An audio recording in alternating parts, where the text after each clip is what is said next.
Allah mewafatkan. Nah, di sini redaksinya Allah mewafatkan jiwa-jiwa yang meninggal dunia dan jiwa-jiwa yang belum meninggal dunia ketika mereka tertidur. Oh, artinya mungkin kita bisa sebut bahwa kalau orang meninggal itu meninggal yang sebenarnya. Iya. Kemudian orang tidur itu meninggal yang tidak sebenarnya. Iya. Atau bagaimana istilahnya? Saya lanjutkan dulu ya biar tuntas ayatnya. Oke. Fayumsikul lati qada 'alaihal maut. A'udzu billahi minasy syaithanir rajim. Assalamualaikum warahmatullahi wabarakatuh. Alhamdulillahirabbil alamin. Wassalatu wassalamu ala nabiyyina Muhammadin wa ala alihi wa ashabihi ajmain amma ba'du. Kaum muslimin, pemirsa Wesal TV dimanapun Anda berada, berjumpa kembali bersama kami dalam kajian serial Fikih Zikir dan Doa yang insyaallah selalu disiarkan dari studio mini kami, Mahat Ali Imam Syafi'i Mais Cilacap. Insyaallah pada pertemuan saat ini kita akan membahas satu kaidah baru, serial Fikih Zikir baru yang di dalamnya akan membahas misteri di balik tidur. Artinya dalam pertemuan sekarang kita akan membahas fikih, zikir, dan doa atau zikir-zikir dan juga doa yang bisa kita terapkan di saat kita menjelang tidur dan juga di saat kita bangun tidur. Dan pastinya akan dibahas pula hal-hal lain, misteri-misteri lain yang akan kita bahas terkait dengan posisi kita ketika tidur. Karena kita tahu bahwa di saat kita tidur banyak hal terjadi selama kita tidur. Ada yang sifatnya baik, ada yang sifatnya tidak baik. Maka apa saja yang sebaiknya kita lakukan untuk mengantisipasi itu semua? Insya Allah bersama saya Supriyadi Al-Khazin dan Ustadz kita, Direktur Mahat Al-Imam Syafi'i Cilacap, Ustadz Agus Duyanto Nugroho LC MPI. Assalamualaikum Ustadz. Waalaikumsalam warahmatullahi wabarakatuh. Bagaimana kabarnya pagi ini Ustadz? Alhamdulillah sehat, semoga antum dan juga para pemirsa di rumah semuanya sehat semua. Amin. Amin ya rabbal alamin. Dan semoga dengan pertemuan kita serta pembahasan serial Fikih Zikir dan Doa memotivasi kita untuk selalu lebih bertahan dalam kesehatan yang baik, dalam keimanan yang baik, dan juga dalam ketakwaan yang baik. Kemudian Ustadz, terkait materi kita ini agak sedikit berbau mistis ya. Mistik.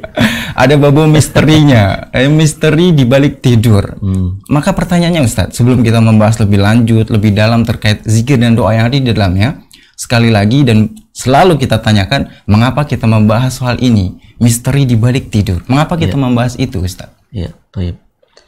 Bismillahirrahmanirrahim. Alhamdulillah wassalatu wassalamu ala Rasulillah wala haula wala quwata illa billah ma ba'dah. Kaum muslimin pemirsa Wesal TV yang dirahmati Allah dimanapun Anda berada, mengapa kita perlu membahas zikir dan doa ataupun hal-hal yang bersifat misteri ataupun yang lainnya terkait dengan tidur? Karena tidak bisa dipungkiri bahwa tidur adalah sebuah aktivitas yang tidak bisa lepas dari kehidupan kita. Kita butuh tidur, entah itu untuk istirahat ataupun untuk mengembalikan kesehatan tubuh kita dan berbagai macam faedah lain yang ada di balik tidur itu. Dan mengapa kita perlu membahas ini dan mengapa perlu kita mengamalkan adab zikir dan doa terkait tidur, agar tidur kita itu tidak hanya semata-mata menjadi aktivitas atau rutinitas harian semata, jangan sampai, tetapi agar tidur kita ini bisa menjadi berkah, bisa menjadi manfaat dan bernilai pahala di sisi Allah Subhanahu wa Ta'ala. Seperti itu, akhi. Artinya walaupun ini hanyalah sebuah aktivitas tidur, Ustaz, iya, itu bisa bernilai pahala juga. Bisa bernilai pahala, ya. Jadi sebenarnya kalau kita memaksimalkan semua kegiatan kebiasaan ya, ini kan sebenarnya rutinitas dari tidur kita tidur lagi. Bahkan tidur kalau kita bisa memposisikan, mengamalkan adabnya, mengetahui tentang ilmunya, di dalam tidur yang kita tidur, Ustaz, nggak ngapa-ngapain itu, akan bernilai ibadah juga ya. Iya, betul.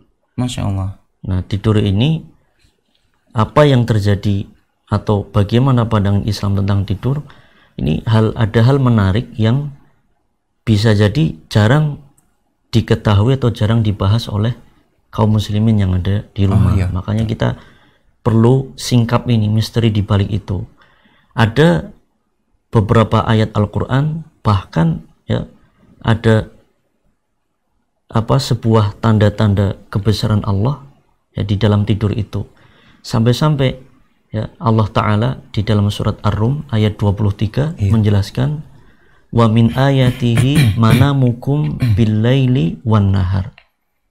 Allah Ta'ala firmankan ya, di antara tanda-tanda kebesaran Allah Ta'ala adalah tidurnya kalian pada waktu malam dan pada waktu siang.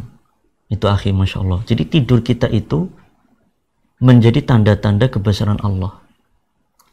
Mengapa menjadi tanda kebesaran Allah? Nah, kita lebih detailkan lagi di dalam surat Az-Zumar ayat 42. Allah Ta'ala menjelaskan, Allahu yatawaffal anfusa hina mautiha wallati lam tamut fi manamiha fayumsikul lati qadha 'alaiha al-mauta wa yursilul ukhra ila ajalin musamma inna fi dzalika laayatin liqaumin yatafakkarun. Yang artinya apa? Allah mewafatkan. Nah, di sini redaksinya Allah mewafatkan jiwa-jiwa yang meninggal dunia dan jiwa-jiwa yang belum meninggal dunia ketika mereka tertidur. Artinya mungkin kita bisa sebut bahwa kalau orang meninggal itu meninggal yang sebenarnya. Iya. Kemudian orang tidur itu meninggal yang tidak sebenarnya. Iya. Atau bagaimana istilahnya? Saya lanjutkan dulu ya biar tuntas ayatnya. Oke. Fayumsikul lati qadha 'alaihal maut. Allah menahan jiwa atau roh yang sudah Allah takdirkan ajalnya datang, ditahan rohnya oleh Allah Ta'ala sehingga tidak dikembalikan, sehingga nggak bangun lagi. Wa yursilul ukhra, dan Allah mengembalikan roh-roh atau jiwa-jiwa yang belum Allah takdirkan meninggal dunia ila ajlin musamma, dikembalikan sampai kapan? Sampai waktu ditetapkannya ajalnya tiba, sehingga dia bangun lagi.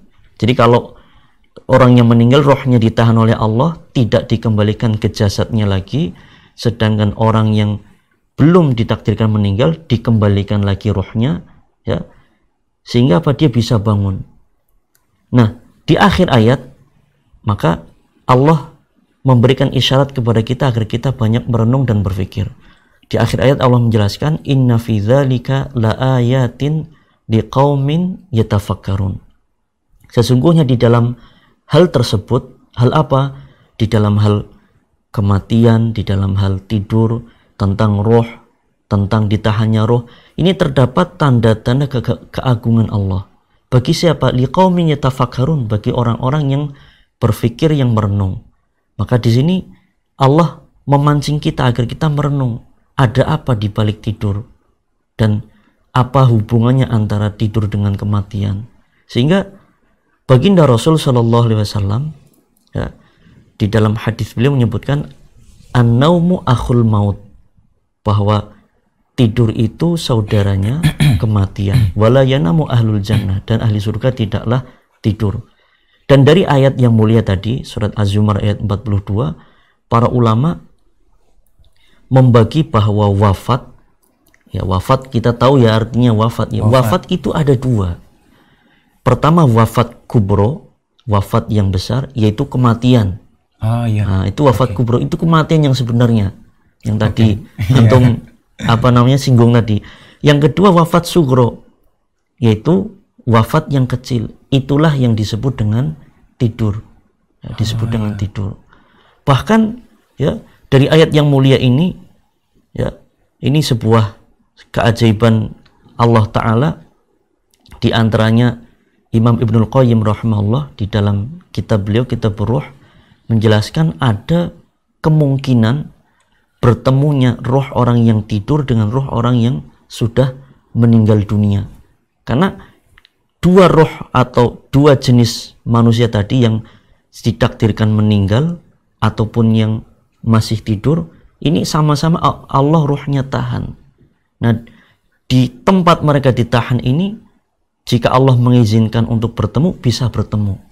Subhanallah, ini di antara keajaiban yang beliau simpulkan Imam Ibnu Qayyim dari ayat yang mulia ini. Masya Allah. Jadi kesimpulan dari Imam Ibnu Qayyim ini kayak memberi kabar baru buat kita, iya, bahwa ada kemungkinan roh orang yang tidur yang kita sebut itu sebagai kematian kecil, Iya. bertemu dengan orang yang ruhnya ditahan sepenuhnya, atau kita sebut sebagai kematian besar. Kematian besar. Dua ruh bertemu, Ustaz. Dua ruh bisa bertemu, dan ada banyak hikayat ya di dalam kitab Ruh karya Imam Ibnu Qayyim ini, hikayat sekalipun mungkin ada yang derajat hikayat itu kuat, ada yang mungkin lemah, yang menceritakan banyak kisah-kisah di mana orang-orang terdahulu bertemu di dalam mimpi dengan orang-orang yang sudah meninggal dunia.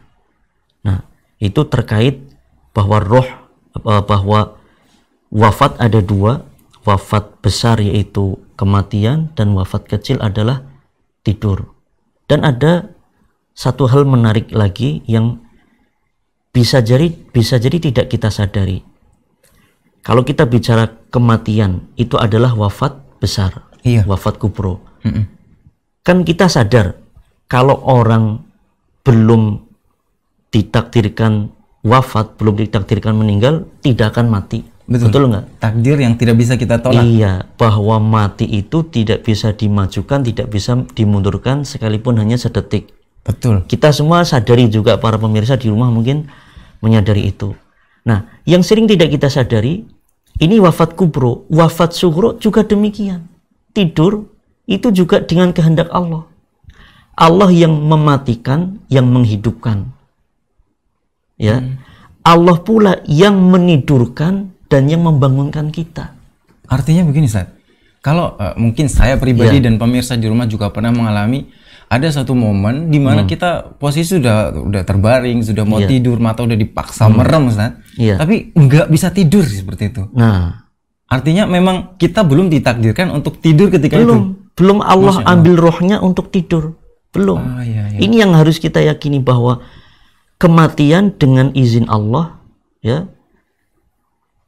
Kehidupan juga dengan izin Allah. Begitu pula wafat sughro, tidur itu dengan izin Allah. Allah yang menidurkan kita, Allah yang membangunkan kita. Maka nanti pas kita nanti bahas tentang doa ketika bangun dan tidur, ini ada hubungannya, lafal-lafal doa itu. Nah, yang menjadi keajaiban lagi di balik tidur ini, bahwa setelah kita yakin bahwa yang menidurkan adalah Allah, yang membangunkan juga Allah, maka seseorang tidak akan tidur jika Allah belum mentakdirkan. Sekalipun seperti tadi antum bilang, sudah leyeh-leyeh di kasur 1 jam 2 jam kok nggak merem-merem, ini kenapa? Nah, itu memang belum Allah takdirkan tidur. Seperti orang misalkan terjadi kecelakaan, dia sudah luka berat di mana-mana. Kalau Allah belum mentakdirkan meninggal, tidak akan meninggal. Nah, sebuah keajaiban yang ini menjadi karomah para wali Allah yang kita sudah kenal bersama di dalam surat Al-Kahfi, kisah Ashabul Kahfi. Ya betul. Yang tidur berapa lama itu? Bertahun-tahun. Bertahun-tahun. Allah sebutkan di dalam surat Al-Kahfi ayat 25, walabithu fi kahfihim salasami'atin sinina wazdadu tis'a. Artinya apa? Mereka tidur di dalam gua mereka itu 300 tahun ditambah 9. Jadi berapa? 309 tahun. 309 tahun. Allah yang menidurkan mereka dan Allah yang membangunkan mereka. Sekalipun ada terik matahari, dinginnya malam menerpa mereka, nggak akan bangun karena memang Allah belum takdirkan bangun. Ini bahayanya, Ustaz. Ini mulai agak misteri ya. Kalau tadi kan setelah 309 tahun Allah mentakdirkan mereka tidur dan Allah belum mentakdirkan mereka bangun sampai akhirnya 309 tahun. Ini karomah ya, ini karomah bagi para wali Allah. Nah, kalau tidur atau ngantuk pas pengajian tentu bukan karomah ya. Misalkan pemirsa di rumah nonton kita lagi pengajian ini ngantuk, itu bukan karomah. Kemudian ini saat yang jadi bahaya, kemudian dia berdalil Allah mentakdirkan kita tidur. Kalau di saat kita kajian kita tertidur, itu kan takdir Allah, Ustaz. Bagaimana kita menyikapi ini, Ustaz? Takdir itu kan ada sebabnya. Jadi kita tidak boleh berdalil dengan takdir atas kesalahan kita atau kita pasrah begitu saja, tidak boleh. Semua ada sebab yang harus kita usahakan. Ini menarik. Kesehatan Allah yang memberikan, tapi kita harus menjaga kesehatan itu. Setuju nggak? Setuju. Itu. Tidur pun demikian, ya. Misalkan ada orang bangun terlambat, nggak sholat subuh. Jangan sampai ini kan takdirnya Allah. Betul. Tapi kenapa bisa terlambat bangun? Mungkin dia tidak mengusahakan usaha-usaha agar dia bisa bangun pagi. Seperti itu. Jadi ini yang saya tangkap, bahwa kita jangan menyalahkan takdir atas kesalahan sendiri yang kita lakukan. Karena pada prakteknya takdir yang bisa kita upayakan, kita bisa berikhtiar supaya takdir itu berimbas baik ke kita gitu. Jangan kemudian bangun kesiangan setiap hari, Ustaz. Subuh selalu telat atau bahkan sampai matahari muncul dan alasannya itu kan takdir Allah. Allah belum membangunkan saya, tapi dia malamnya begadang, tidur sampai menjelang subuh, kemudian beralasan main game gitu kan. Ya sekali. Bangun subuh telat, alasan ini kan takdir. Allah belum mentakdirkan. Ya tidak boleh seperti itu. Iya, Masya Allah. Kemudian Ustadz, terkait yang kisah tadi disebutkan, berarti memang memberikan pembelajaran kepada kita harus berhati-hati ketika kita tidur. Iya, betul. Seperti itu. Nah, ada beberapa kasus serupa dengan kisah Ashabul Kahfi tadi yang dibangunkan sampai 309 tahun. Dan ini real yang terjadi di kehidupan dunia saat ini, bahwa ada penyakit atau apa istilahnya, saya tidak bisa menyebutkan detailnya. Memang real terjadi kasus anak-anak bahkan atau usia remaja tanggung yang dia tidur, Ustaz, dan bangunnya itu setelah bisa hitungan bulan. Kalau tadi kan ratusan tahun.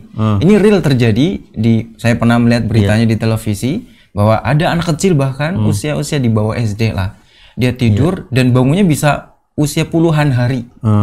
Ada sampai kasus remaja putri usia anak SD yang saya masih ingat, dia tidur untuk waktu yang lama dan setelah bangun reaksi dia kayak bangun tidur biasa, biasa aja. Kemudian dia ke kamar mandi, dia makan, setelah itu dia lelah, dia tidur lagi dan lama lagi tidurnya. Masya Allah. Bagaimana menyikapi ini? Nah, yang jelas ya, memang ada sejenis penyakit kelainan hormon di dalam otak ya, yang namanya sleeping beauty syndrome atau sindrom putri tidur. Ya, pernah dengar ya? Saya pernah dengar itu.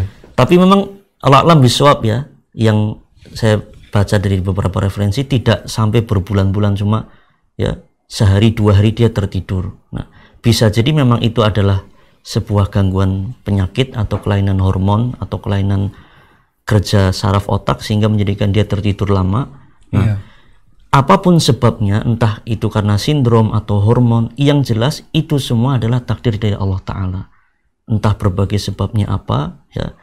Dan yang menarik tadi antum sebutkan, ketika tidur lama dia bangun seolah-olah kayak biasa aja. Nah, itulah yang terjadi ketika Ashabul Kahfi. Mereka tidur 309 tahun, kan mereka bangun, mereka berdebat. Kita tidur berapa lama ini? Ada yang bilang kita sehari, ada yang bilang kita cuma setengah hari. Masya Allah, bisa kita bayangkan di situ akhir dan pemirsa di rumah. Berarti memang 309 tahun bagi mereka seolah-olah hanya sebentar saja. Dan ya di situ bisa diperkirakan Allah alam bisawab, bisa jadi perubahan fisik mereka pun tidak banyak. Coba kalau misalkan bangun-bangun jenggotnya sudah panjang segini, kukunya sudah panjang, ya enggak? Kan kita tidur berapa lama ini? Tapi ternyata mereka seolah-olah tidak menyadari kalau tidur lama. Bisa jadi Allah alam bisawab ya, dari logika yang bisa kita pahami di sini, mereka tidak banyak perubahan secara fisik. Masya Allah. Dengan bukti mereka seolah-olah tidak merasakan tidur lama. Inilah di antara keajaiban tidur yang memang subhanallah. Ya, kita disuruh berpikir dan merenung di balik itu semua. Sebagaimana tadi Allah isyaratkan di dalam surat Ar-Rum ayat 23 dan surat Az-Zumar ayat 42. Masya Allah. Jadi kisah ini dan kejadian nyata yang terjadi di antara kita, bahwa di saat kita tidur, hati-hati di saat Allah mentakdirkan kita tidur, tapi belum tentu Allah mentakdirkan kita bangun. Iya, betul. Itu yang menjadi warning buat kita semua. Dan mungkin dari kejadian ini juga menjadikan kita perlu tahu alasan mengapa kita harus menerapkan dan mengamalkan zikir dan doa sebelum tidur. Dengan tujuan-tujuan yang harus kita pahami. Maka dari kejadian ini mungkin bisa diberikan gambaran apa sebenarnya fungsi dari kita menerapkan zikir dan doa sebelum tidur, Ustaz? Fungsi dari atau tujuan atau manfaat serta hikmah di balik kita menerapkan zikir dan doa sebelum ataupun setelah tidur itu sangat banyak. Di antara fungsi utama yang jelas bahwa hidup kita, mati kita itu untuk Allah. Maka tidur ini adalah bagian dari hidup dan dianggap sebagai kematian yang kecil. Maka itu pun kita persembahkan hanya untuk Allah Ta'ala. Ya, Allah Ta'ala firmankan, "Qul inna sholati wa nusuki wa mahyaya wa mamati lillahi rabbil alamin." Katakanlah sesungguhnya sholatku, sembelihanku, hidup dan matiku hanyalah untuk Allah Rabb semesta alam. Maka tidur ini bagian dari kehidupan kita dan itu adalah termasuk kematian yang kecil, maka harus kita persembahkan untuk Allah. Maka kita perlu membaca zikir doa dan melaksanakan adab-adabnya agar tidur kita menjadi berkah, bernilai pahala, dan ini menjadi ibadah kita kepada Allah Ta'ala. Dan juga fungsi yang penting yang lain adalah menjauhkan diri kita dari gangguan syaitan, karena syaitan itu punya banyak campur tangan dan gangguan saat kita tidur, akhi. Artinya ketika kita tidur pun jangkauan jin dan setan itu masih tetap jauh dalam diri kita, Ustaz. Masih ada. Berarti mungkin bisa kita lebih rinci lagi bahwa gangguan jin itu sebenarnya ada dalam tidur. Dan ini akan kita perinci lagi pemirsa di rumah tentang apa sebenarnya gangguan mereka. Tapi sebelum lebih detail itu, sebenarnya apa peran serta mereka dan bagaimana mereka bisa mengganggu kita dalam tidur kita, Ustaz? Nah, jadi kaum muslimin yang dirahmati Allah, seperti yang sebelumnya pernah kita bahas bahwa syaitan itu tidak akan putus asa untuk mengganggu kita dimanapun, kapanpun, bagaimanapun kondisi kita. Sampai ketika kita tidur pun gangguan syaitan itu selalu ada. Mulai dari gangguan yang paling halus sampai gangguan yang paling kasar. Gangguan yang paling halus adalah standby atau bercokol di dalam hati kita, mengalir di dalam aliran darah kita. Kemudian ya, ketika kita tidur masuk ke dalam mimpi kita, masuk ke dalam mimpi seorang manusia, memberikan mimpi yang buruk. Jadi mimpi-mimpi buruk itu adalah dari syaitan, ya, mimpi buruk itu dari syaitan. Kemudian saat kita tidur, ya, syaitan ini, mereka, baginda Rasul sallallahu alaihi wasallam menjelaskan bahwa syaitan itu menginap di lubang hidung, ya.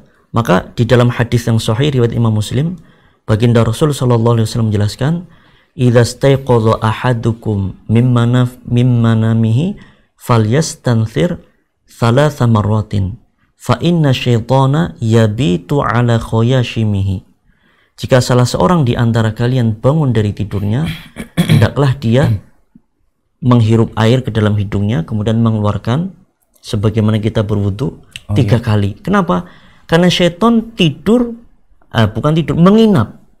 menginap di lubang hidung kita. Itu pertama. Kedua, bisa mengencingi ya, telinga kita. Di dalam sebuah hadis yang sahih, ketika baginda Rasul setelah sholat subuh dengan para sahabat mencari salah seorang sahabat, Nabi nggak melihat. Kemudian beliau bertanya pada para sahabat, "Aina fulan? Di mana fulan?" Para sahabat yang lain menjawab, "Nama hatta asbaha." Wahai Rasul, dia tidur sampai bablas. Kebablasan. Bukan karena takdir ya. Bablas. Jangan salahkan takdir lagi. Karena apa? Dia bablas sampai tidak mendapati salat subuh. Apa komentar Nabi sallallahu alaihi wasallam? "Dzaka rajulun bala syaitanu fi udhunaihi." Ini bahwa dia adalah seorang yang syaitan kencing di kedua telinganya. Wah, bahaya itu. Bahaya sekali. Jadi ini menjadi tempat nginep, ini jadi pispotnya, ya Masya Allah. Kemudian apa? Mengikat di tengkuk. Dalam hadis yang sahih, ya, riwayat Imam Muslim dari sahabat Abu Hurairah radhiyallahu anhu, baginda Rasul sallallahu alaihi wasallam menjelaskan, "Yaqidu syaitanu ala qafiyati ra'si ahadikum thalatha idza huwa nama thalatha uqadin." Syaitan itu mengikat tengkuk salah seorang di antara kalian jika dia tertidur dengan 3 ikatan. Yadribu ma'a kulli uqdatin 'alaika lailun tawilun farqud. Ya. setiap ikatan setan itu membisiki dan meniup-niup dengan ucapan alaika lailun tawilun farqud, malammu masih panjang, tidur lagi aja, udah tidur lagi. Kayak dilus-elus, jangan bangun, gitu. jangan bangun Iya. gitu ya. Nanti biasa. bagaimana caranya kita akan jelaskan bagaimana cara melepas dari 3 ikatan ini. Ya. Jadi 3 ikatan ini Masya Allah. Ini kalau setiap malam 3 ikatan itu nggak dilepas, kalau 1 bulan berapa ikatan? Kalau 1 tahun bagaimana ikatannya? Ya Masya Allah.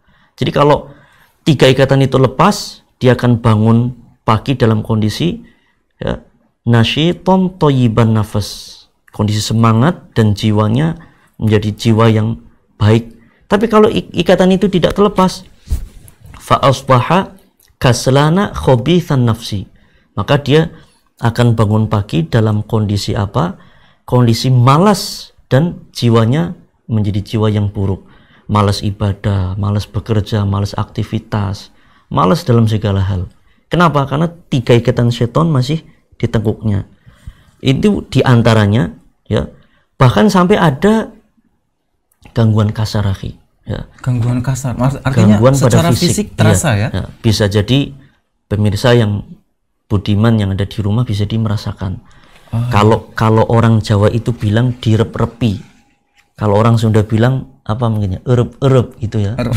Iya, erup-erup. Yaitu kondisi seperti ini ketika orang sedang tidur atau akan tidur atau di tengah-tengah dia tidur, itu badan seperti ada yang memeluk dengan kuat, ya. Nggak bisa gerak, nggak bisa ngomong, sulit untuk bernafas. Nah itu ya di antara gangguan setan secara fisik. Maka kita perlu untuk membaca zikir dan doa sebelum tidur dan setelah tidur. Masya Allah, artinya fungsi zikir dan doa itu benar-benar menjaga kita dan melindungi kita dari gangguan jin. Jangan sampai pemirsa, ini peringatan juga buat saya pribadi dan kita semua. Jangan sampai sebelum tidur kita membuka WC umum, membuka penginapan umum dan untuk para setan membebaskan mereka mengikat punggung kita atau mengikat belakang kita hingga bisa jadi mungkin kalau pemirsa di rumah merasa kok saya menjadi orang yang pemalas ya, atau melihat ada orang kok pemalas sekali. Jangan-jangan ketika dia tidur dia tidak mengamalkan adab dan zikir sebelum tidur atau setelah bangun juga. Dan ini saat bicara tentang gangguan tidur, saya pernah 2 kali mengalami hal yang saya pikir hal yang aneh gitu. Gimana? Ketika tertidur, gangguan secara fisik saya merasa, tapi orang lain yang melihat saya tidur tidak melihatnya. Jadi seolah-olah leher saya dicekik. Kemudian di lain momen saya pernah merasa ada gangguan dari ada sosok wanita di sekitar saya dan mengganggu saya. Iya. Dan pernah sampai mimpi basah, Ustaz. Jadi belak-belakan. Iya. Yang seperti itu pernah. Dan 2 kali yang saya pernah paling rasakan itu ketika saya tertidur, ranjang saya seperti digoncang, Ustaz. Bergoyang seperti, ya? Bukan goyang yang lain ya. Seperti ada gempa bumi, Ustaz. Ketika saya ada di asrama, kemudian saya merasakan ada semacam gempa bumi, saya keluar, saya teriak-teriak keluar, saya bilang gempa bumi, gempa. Setelah saya keluar, saya hanya dengar suara jangkrik belalang malam dan nggak ada gempa sama sekali. 2 kali kejadian seperti ini pernah terjadi pada diri saya. Artinya hanya antum sendiri yang merasakan, yang lain tidak merasakan. Tidak merasakan dan secara fisik saya, wallahi saya merasakan ini, Ustaz. Apakah ini kita sebut sebagai gangguan dari jin juga? Sangat mungkin. Sangat mungkin ya. Ya, sangat mungkin, dan banyak yang merasakan seperti itu dan pernah bercerita langsung kepada saya pribadi tentang gangguan tersebut ya. Dan ada teman-teman yang sedang berusaha, mungkin dulu pernah ada faktor pernah belajar berinteraksi dengan bangsa jin, entah dengan belajar ilmu-ilmu yang memang dia interaksi dengan jin, kemudian dia ya berusaha sedang melepaskannya, maka para jin ini tidak ridho ketika dia dilepas, hubungan antara mereka dilepas sehingga mengganggu terus. Jadi ini banyak faktor. Bisa jadi faktor itu, bisa jadi faktor jin itu yang suka, seperti yang kesempatan lalu pernah kita bahas, jin itu bisa suka kepada manusia, atau faktor keturunan. Artinya ada banyak faktor. Jin itu warisan, Zat? Bisa jadi. Ya, jadi maksudnya begini, nenek moyang kita, orang tua sebelum kita, bisa jadi mereka punya interaksi dengan bangsa jin. Nah, entah dengan mempelajari sesuatu yang bisa membuka komunikasi dengan mereka, kemudian apa? Nenek moyang kita meninggal, jin ini masih terus hidup sampai kita ada. Dan interaksi ini, jin ini tidak mau lepas. Kalau dalam istilah dunia ruqyah ini namanya jin nasab. Kalau istilah sekarang Ustaz, jinnya nggak mau move on Ustaz. Mau move on ya, Masya Allah. Karena dari awal kan kita menjalin komunikasi, kita dekati mereka, kita sapa mereka. Mereka maksudnya bukan kita ya. Oh, iya, Sebagian orang membuka komunikasi dengan bangsa jin, ngasih harapan palsu, kemudian memberikan apa yang mereka mau. Setelah kita merasa itu adalah sebuah gangguan, kita cut mereka, oke kita putus aja, kemudian mereka nggak mau move on Ustaz. Istilah zaman sekarang itu. Seperti itu ya. Masya Allah. Jadi memang ilmu tentang bagaimana berkomunikasi dengan jin memang ada Ustaz ya? Ada. Banyak yang mempelajarinya. Ya. Namun itu tidak boleh. Ya, tidak boleh. Bukan ilmu yang direkomendasikan pastinya. Ya. Karena bahaya juga kalau kita berkomunikasi apalagi sampai memberikan sesuatu ke mereka. Ya? Iya, berbahaya. Tidak hanya kepada dirinya, tapi kepada istri dan anak-anaknya dan keturunannya. Nah, itu yang berbahaya. Ya, kapan-kapan nanti kita bahas insya Allah di lain waktu itu. Insya Allah kita akan bahas di lain waktu terkait khusus soal ini. Nah, kemudian dari sini, dari pembahasan yang terakhir kita singgung, artinya semakin menguatkan kita bahwa zikir dan doa sebelum tidur serta adab-adabnya sangat perlu sekali dan urgen sekali untuk kita terapkan. Terutama untuk pemirsa di rumah atau saya pribadi dan kita semua yang memang merasa ada kayak semacam gangguan dalam tidurnya atau dalam hari-harinya ada hal-hal yang bermasalah yang membuat dirinya kayak ini seperti bukan saya gitu. Atau dalam tidur seperti ada gangguan, maka zikir dan doa menjadi lebih urgen untuk diterapkan. Nah, kemudian Ustaz, karena kita sudah membahas mukadimah cukup panjang tadi, langsung ke topik utama kita bahwa apa sebenarnya poin penting dari kompilasi zikir dan doa sebelum kita tidur. Bismillahirrahmanirrahim. Jadi ada beberapa zikir, doa ataupun adab yang perlu untuk kita jalani ketika kita tidur. Saya ringkaskan, dan ini banyak sekali ya, kita nggak mungkin jelaskan semua karena kesempatan yang terbatas. Kita jelaskan yang paling penting atau paling urgent. Ada 3 aspek yang perlu untuk kita jalankan. Pertama aspek batin, kedua ya aspek fisik, ya ketiga dengan ucapan. Jadi pertama aspek hati kita, batin kita. Ketika kita tidur, kita bersihkan dulu hati kita, karena sekali lagi tidur itu adalah kematian yang kecil. Bisa Allah kembalikan ruh kita, bisa tidak dikembalikan. Maka apa yang harus kita lakukan? Kita bersihkan hati kita. Kita punya dendam, punya hasad, punya masalah-masalah dengan orang lain, kita maafkan mereka, kita lupakan mereka, agar kita ketika kita tidur, hati kita sudah bersih. Kita usahakan. Jadi ketika kita sedang berbaring sambil menunggu kantuk datang, atau ketika sambil menunggu kita ditidurkan oleh Allah, kita ikhlaskan itu semua dengan hati kita. Itu hati. Kedua, secara fisik, maka kita sucikan fisik kita, ya. Berwudu sebagaimana wudu kita untuk sholat. Kata Nabi SAW, kita berwudu agar fisik kita ini suci dari hadas. Sekalipun ini ilmu ya, sekalipun misalkan suami istri telah berhubungan biologis, tetap disunahkan sebelum tidur dia berwudu. Minimal berwudu. Kalau malas mandi ya. Kalau malas mandi takut masuk angin malam-malam mandi ya. Mandinya malam-malam masuk angin, wudu aja gitu. Minimal wudu. Ini apa? Untuk menjaga kesucian fisik. Nah ini, kemudian jika memungkinkan, ya kita atur posisi tubuh kita menghadap kiblat. Bagian kanan ini di sebelah bawah, ya, bagian tubuh kanan ini sebelah bawah, dan ini sebelah kiri kita menghadap kiblat. Jadi yang terbaik seperti yang dicontohkan ini tangan menjadi bantalan kepala, ya. Kita jadi menghadap kiblat persis seperti saat orang meninggal dunia diletakkan di dalam liang lahat, seperti itu posisinya. Benar, saat ini agak misteri ya. Kalau tadi tidur yang sebenarnya yaitu dimatikan oleh Allah dengan posisi dimakamkan seperti itu. Nah, mirip nggak? Mirip, Ustaz. Mirip. Dan Memang, tidur ini juga bahaya itulah. ini. Memang para ulama juga memberikan gambaran bahwa alam mimpi itu menjadi gambaran alam barzakh. Oh, Masya Allah. Saya lanjutkan dulu ya, fisik tadi seperti itu posisinya, seperti posisi orang akan dimakamkan. Hati kita ikhlaskan, fisik kita sucikan, kita menghadap kiblat seperti orang dimakamkan. Nah, Masya Allah, ini semakin mendekat kayak kematian ya. Memang itu temannya kematian ya. Iya. Baru kemudian kita baca zikir-zikirin. Apa di antara zikir-zikirin ada begitu banyak. Yang paling urgent di antaranya adalah ya, pertama membaca surat Al-Ikhlas 3 kali. Ya, surat Al-Ikhlas kita semua sudah hafal ya.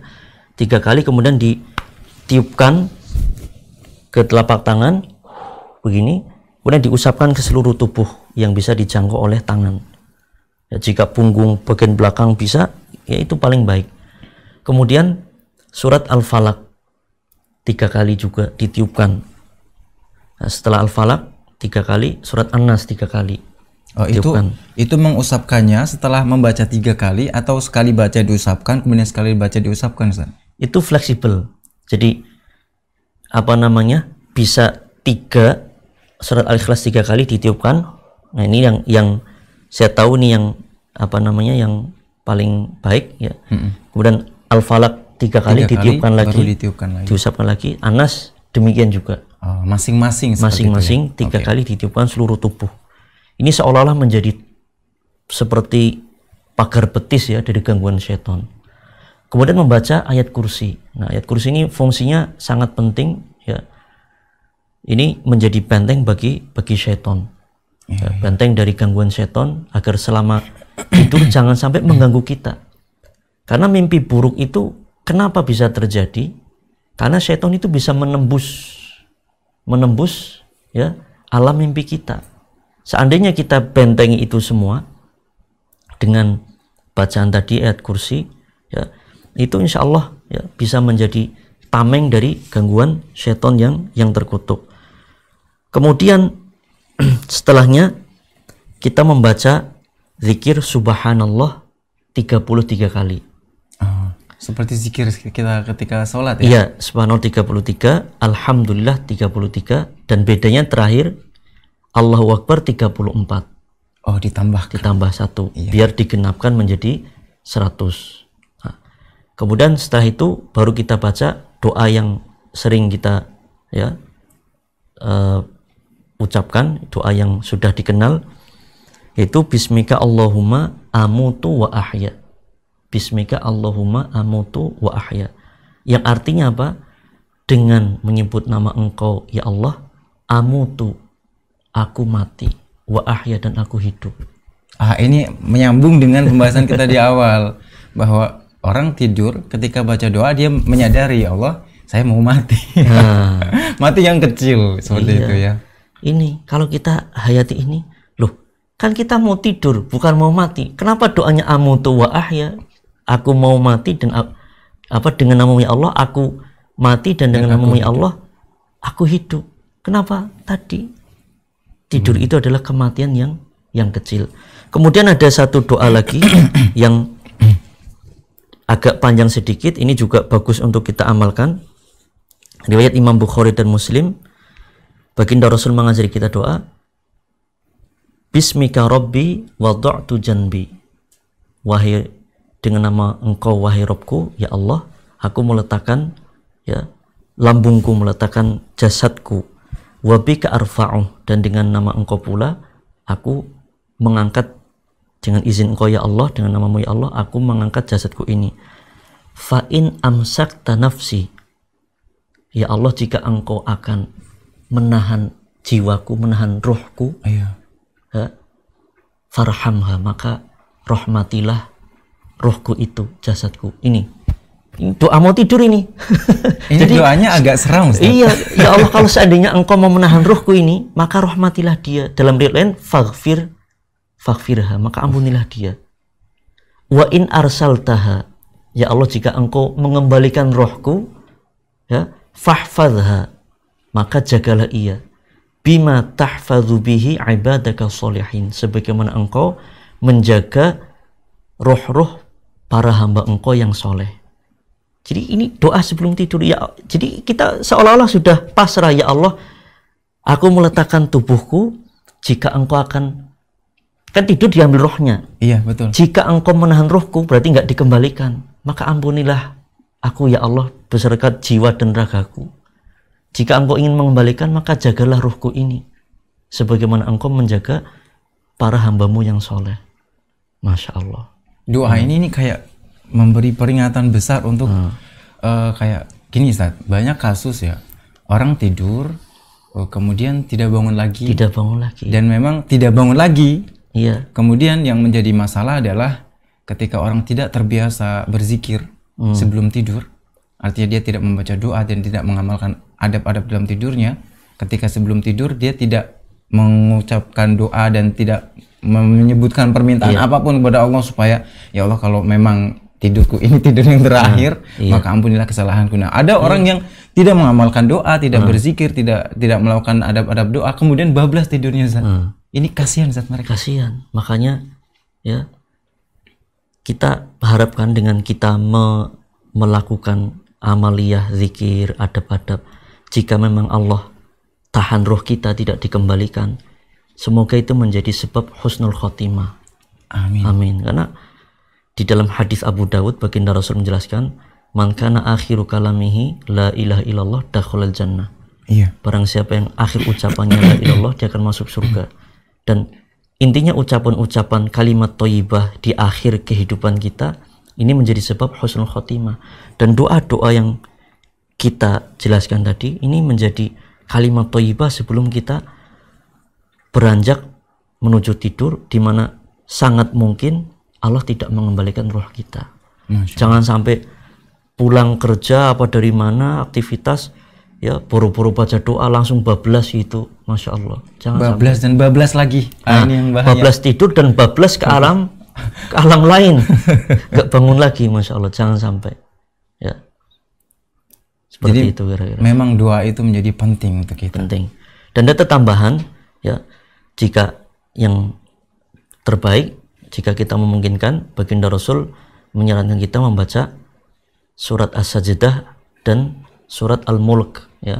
Iya. Ini sebelum tidur. Jika kita ya kita sempat dan kita sempatkan. Jadi memang ini butuh pembiasaan, akhi ya. Dan kaum muslimin di rumah, zikir-zikir tadi butuh pembiasaan.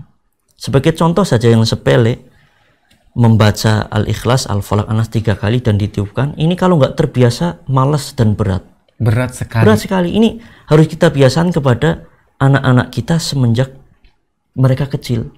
Saya pribadi membiasakan anak-anak saya di rumah. Ya, kalau nggak diingetin, mereka sukanya lupa, seringnya lupa. Jadi sebelum mereka tidur ditemenin sebentar, kalau bahasa Jawanya dikeloni gitu ya. Sambil ditemani, sambil ayo baca suratnya ini. Kita tungguin mereka baca, terus diusapin. Kadang mereka bilang, Abi yang belakang susah. Nah, ditiupin ke tangan saya ngusapin, nggak ada masalah. Karena tangan mereka nggak sampai ya, masih kecil sampai, ya. Itu belum sampai. Ini harus kita ajarkan, kita tanamkan semenjak kecil, seperti itu. Masya Allah. Jadi pemirsa di rumah, bahwa ketika kita mengalami banyak gangguan dalam tidur, adab dan zikir tadi yang sudah kita sebutkan ada baiknya dimaksimalkan. Apalagi kalau memang merasa, karena gangguan jin itu kan levelnya bertingkat-tingkat. Ada orang yang merasa bahwa gangguannya itu begitu level tinggi, maka penerapannya dan semangat untuk mengamalkan zikir dan doa ini juga harus lebih tinggi, dan sampai kalah sama mereka. Syaitan, ya. Itu kalau doa sebelum tidur, zikir, doa dan sebelum tidur. Kemudian Ustaz, kalau sudah bangun Ustaz, pastinya ada zikir yang harus kita terapkan seperti itu. Apa saja zikir dan doanya Ustaz? Ada beberapa zikir ataupun doa yang Nabi ajarkan kepada kita Sallallahu Alaihi Wasallam. Di antaranya zikir atau doa yang sering kita hafalkan, yang sering kita ucapkan, yang sudah tidak asing bagi kita. Dalam hadis riwayat Bukhari dan Muslim, baginda Rasul sallallahu alaihi wasallam mengajari kita doa dengan redaksi Alhamdulillahilladzi ahyana ba'dama amatana wa ilaihin nusyur. Saya ulangi, alhamdulillahilladzi ahyana ba'dama amatana wa ilaihin nusyur.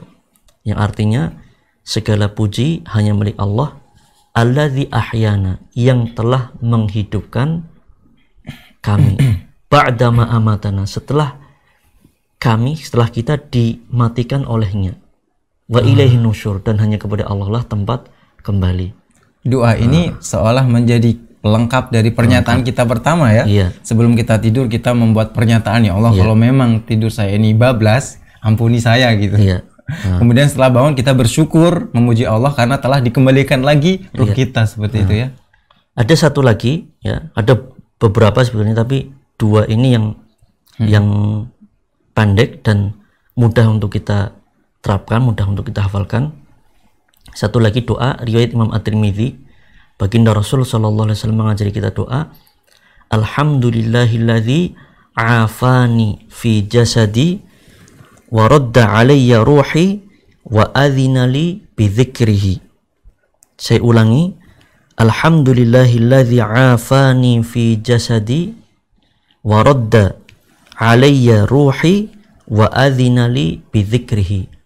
Yang artinya, segala puji bagi Allah yang telah memberikan kesehatan ke dalam jasadku, wa radda alayya ruhi, dan telah mengembalikan rohku kepadaku, wa adzina li bi dzikrihi, dan telah mengizinkanku untuk berzikir, untuk menyebutnya. Nah, ini doanya memang dikembalikan roh, dihidupkan kembali, Masya Allah ya, maknanya memang seperti itu akhi, menjadi penguat bahwa tidur adalah teman dari kematian. Roh kita diambil oleh Allah. Dan itu juga kayak sebagai bentuk syukur kita kepada Allah, karena ketika kita tidur, gangguan-gangguan jin yang mungkin selama ini mengganggu itu tersingkirkan, akan tersingkir. Dan mungkin mimpi-mimpi buruk yang selama ini mengganggu benar-benar terobati dengan adanya zikir dan doa kita. Nah, fungsi dari zikir setelah bangun ini, doa setelah bangun ini, tadi kan kita jelaskan di awal, di antara gangguan syaitan adalah mengikat tengkuk seorang manusia dengan 3 ikatan. Oh iya. Nah, setiap ikatan syaitan akan mengganggu dengan membisiki dengan ucapan alaika lailun tawilun farqud. Malammu masih panjang, tidur saja lagi. Ditiup. Ayo tidur lagi aja, bubuk aja, nggak usah bangun. Masih malam, masih dingin. Udah masih ngantuk, tidur aja lagi. Nah, 3 ikatan ini akan lepas bagaimana? Dengan 3 hal. Ketika bangun, pertama baca doa. Nah, doanya apa? Bisa doa yang pertama atau kedua. Alhamdulillahilladzi ahyana ba'dama amatana wa ilaihin nusyur, atau doa alhamdulillahilladzi afani fi jasadi wa radda alayya ruhi wa adzina li bi dzikrihi. Ya. Ini bisa doa ini ataupun yang lain ya. Ini lepas 1 ikatan. Pertama. Kedua, dengan berwudu. Dengan berwudu akan lepas ikatan kedua. Dan berwudu otomatis ada istinsyak dan istinthar. Memasukkan air ke hidung. Itu tadi kan kita jelaskan syaitan menginap di sini. Ya, karena kita membuka penginapan.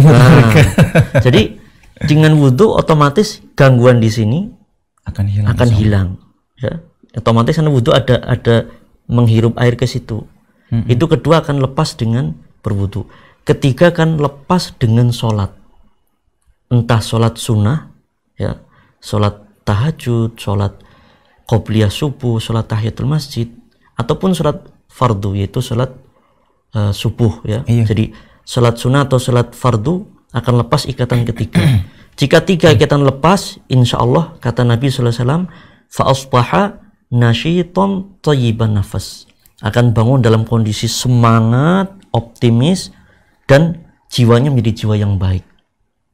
Tapi kalau tidak, fa asbaha kaslana khabithan nafsi, akan berpagi hari dalam kondisi dia pesimis, kondisi buruk, ya, malas, dan jiwanya menjadi jiwa yang buruk. Jadi malas segalanya, ya, seperti malas belajar, malas kuliah, malas bekerja, malas beraktivitas, ya. Seperti itu. Ini penting sekali. Ini di awal pagi. Itu menentukan aktivitas sehari itu. Ya, seperti itu. Masya Allah. Jadi sebenarnya ini keberuntungan buat kita kaum muslimin Ustaz, bahwa ketika memang terbiasa bangun pagi menjelang subuh atau ketika azan subuh, kemudian setelah bangun tidur kita membaca doa, lepas satu ikatan, kemudian berwudu dan sholat, lepas lagi 2 ikatan yang lain. Nah, kalau ini kita terapkan sehari-hari, insya Allah nggak akan ada itu ikatan-ikatan yang banyak-banyak, Ustaz. Nah, kalau bisa dibayangkan orang nggak pernah baca doa, bangun pagi nggak pernah baca doa, nggak pernah wudu, nggak pernah sholat. Berapa ikatan di sini? Memang nggak terlihat, tapi pengaruhnya nyata kepada hati. Betul. Ibarat bisa terlihat mungkin menggimbal-gimbal ini, sekian lama, sekian tahun, berapa ribu ikatan. Ikatan-ikatan setan yang bergelayut di pundak orang tersebut. Masya Allah. Dan insya Allah pastinya bahwa ketika zikir baik sebelum dan setelah tidur itu membantu kita untuk terkontrol mimpi-mimpi yang masuk dalam tidur kita. Jangan sampai tidur bertahun-tahun yang datang itu mimpi buruk terus, Ustaz. Karena seperti yang kita pahami bahwa kalau orang tidak membaca zikir dan doa sebelum tidur, ya mimpi itu adalah gangguan dari jin, seperti itu kan? Betul. Lalu bicara soal mimpi, Ustaz. Seperti tadi sempat disinggung di awal bahwa kalau orang kemudian tidak terbiasa dengan zikir dan doa sebelum tidur, maka jangkauan gangguan jin dalam mimpi kita itu besar. Sehingga banyak kasus orang yang terganggu tidurnya karena memang mimpi yang dia lihat terlalu menyeramkan. Kemudian pertanyaannya adalah, kalau memang jangkauan tidur itu banyak dari mereka, bangsa jin dan syaitan yang mengganggu kita, apakah hanya dengan mereka saja mimpi kita terkontrol, Ustaz? Atau memang ada hal-hal lain yang membuat mimpi kita lebih rapih itu? Kaum muslimin yang dirahmati Allah, bagaimana Islam melihat mimpi, begitu ya? Iya, betul. Jadi baginda Rasul SAW menyebutkan bahwa mimpi itu ada 3 jenis. Mimpi itu ada 3 jenis. Di dalam hadis yang sahih riwayat Imam At-Tirmidzi dan yang lainnya, ya, Ibnu Majah dan yang lainnya, baginda Rasul SAW menjelaskan ar-ru'ya thalathun, bahwa mimpi itu ada 3 jenis.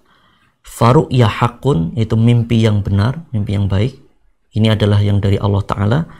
Yang kedua, waru'ya yuhadditsu bihar rajulu nafsahu, mimpi di mana seseorang itu sebetulnya dia adalah endapan dari memori otaknya. Kayak flashback lagi gitu. Nah, ketika punya memori, punya kenangan sesuatu, ya ini kan mengendap di otak, ya. Kemudian ketika dia tertidur, endapan memori ini terangkat sehingga dia mimpi. Ya, misalkan seorang pelajar sekarang ini lagi anak-anak sekolah lagi sekolahnya online. Dia mimpi online. Kenapa? Tiap hari dimarahi ibunya terus. Ya, PR-nya nggak selesai-selesai misalkan. Pulsanya banyak banget sampai ke bawah mimpi. Terbawa mimpi, terputar kembali dalam memorinya. Terputar kembali. Atau bujang galau. Gadis galau yang belum menikah, kepengin menikah sampai terbawa mimpi. Sangat mungkin.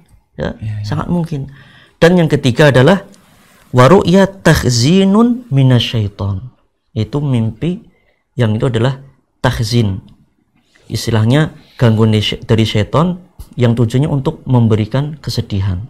Jadi pertama, mimpi yang baik atau ar-ru'ya haq atau ar-ru'ya as-shalihah itu dari Allah.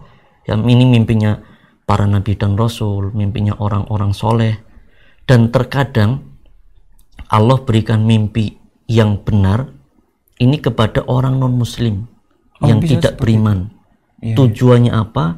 Tujuannya agar sunnatullah di alam ini bisa berjalan. Contoh, ya, bahkan mimpi ini ada porsi besar yang dibahas di dalam Al-Quran.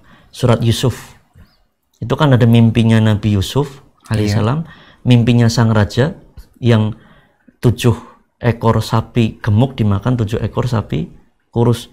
Terus mimpi 2 teman Nabi Yusuf, 2 sahabat Nabi Yusuf yang di penjara.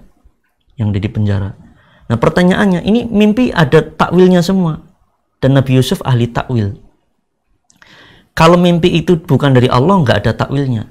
Pertanyaan, ini kan mimpi ada takwilnya, berarti mimpi dari Allah. Iya. Pertanyaan, raja ketika itu dengan dua sahabat Nabi Yusuf alaihissalam yang dipenjara, itu sudah beriman belum ketika kejadian mimpi itu?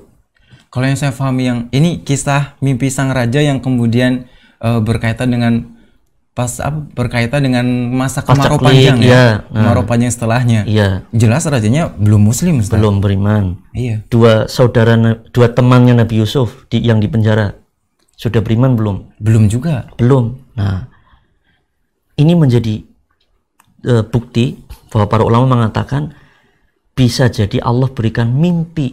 Ini mimpi dari Allah, mimpi yang benar ya, kepada orang-orang yang belum beriman. Tujuannya apa? Agar sunatullah fil kaun itu bisa berjalan.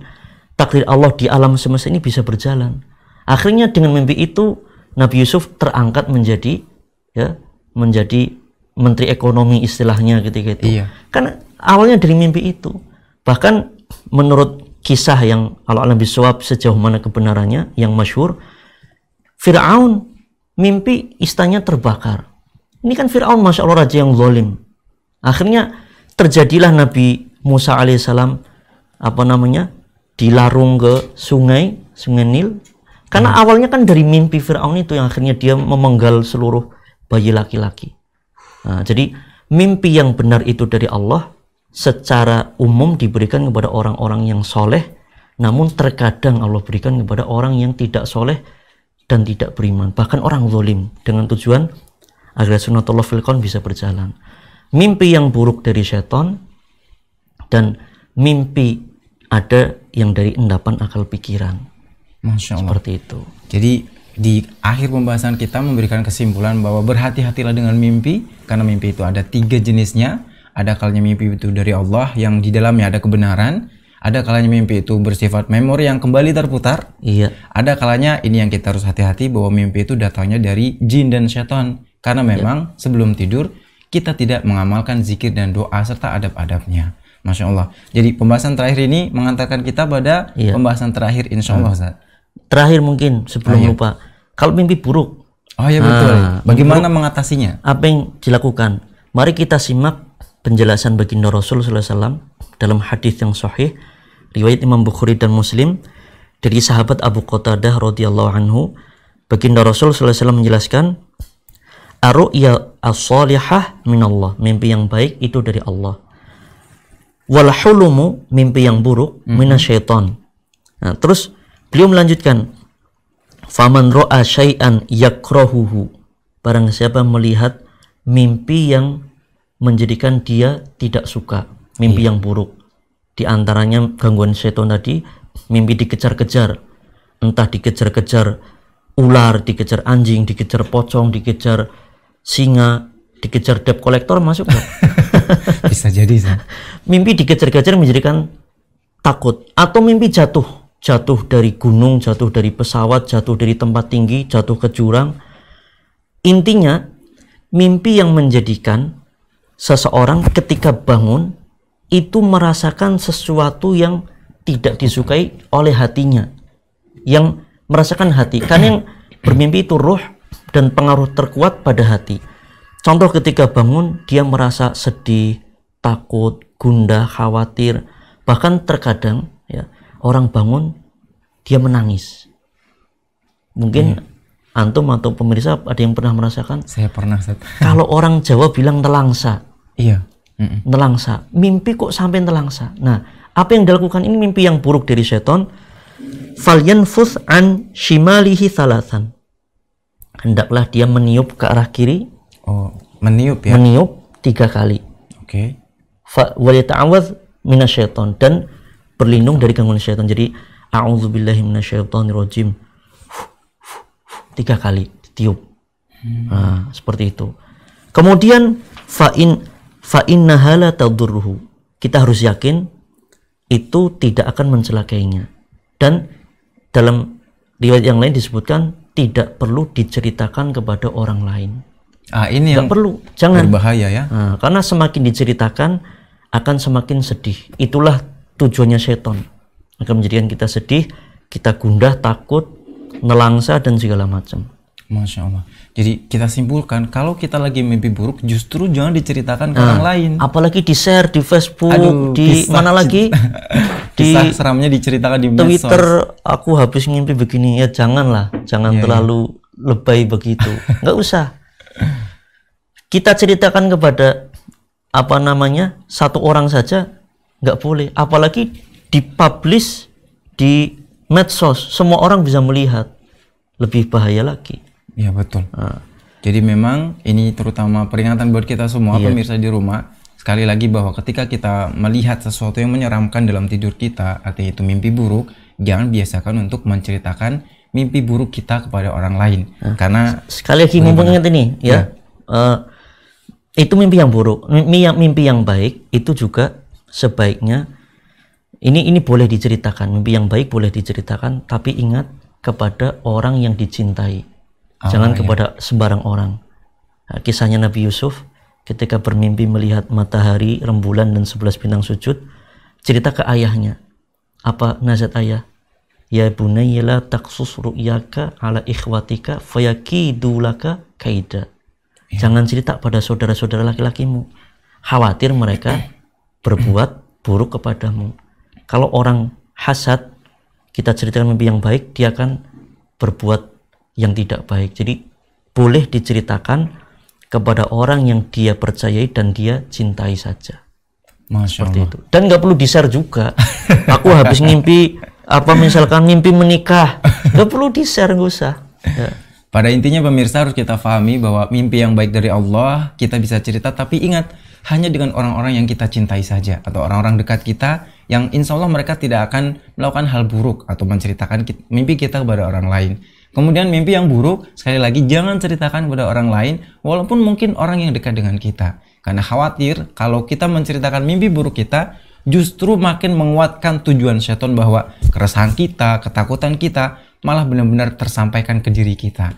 Baiklah, kaum muslimin, pemirsa Wesel TV dimanapun Anda berada, akhirnya sampailah kita pada penghujung pertemuan kita tentang serial fikih zikir dan doa, misteri di balik tidur. Semoga pembahasan tadi serta zikir dan doa yang sudah kita pelajari bisa kita amalkan, bisa kita terapkan sehingga bisa menjadi penguat kita menjadi seorang muslim yang lebih baik lagi.